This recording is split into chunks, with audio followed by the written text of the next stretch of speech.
Kapag gusto ka iangat ni Lord, madalas meron yan 3 hakbang, pero warning lang, hindi yan para sa mahina ang puso. Kasi ang pruning at obedience, masakit yan, mabigat yan.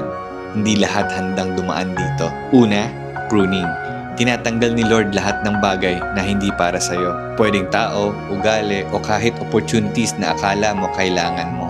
Hindi para parusahan ka, kundi para i-position ka sa tamang lugar. Kaya wag mo iisipin rejection yan, redirection yan.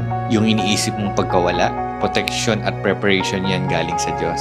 Ang pangalawa, obedience. At ito ang pinakamahirap. Minsan, hihingin ni Lord na bitawan mo yung gusto mo, magpatawad kahit masakit, at magtiwala kahit walang kasiguraduhan. Hindi ito laging may kasamang paliwanag at hindi ito laging logical. Madalas hindi natin ito maintindihan.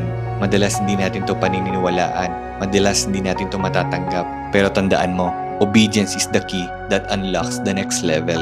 Kung hindi ka pa handang sumunod kasi hindi mo gets kung bakit, baka hindi ka pa handa sa elevation na hinihiling mo.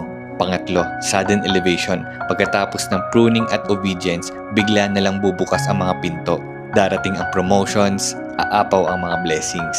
Yan yung madalas natin naririnig sa iba na pag dumating na yung blessings, sinasabi nila sobra-sobra yung binigay ni Lord, hindi nila in-expect. Pero tandaan, hindi yan sudden kay God. Matagal ka na niyang hinahanda. Nakaplano na yan lahat sa Kanya. Hinihintay ka lang niya sumunod at magtiwala para maging ready ka sa ibibigay niya. Na siguradong yung ibibigay niya, maaalagaan mo.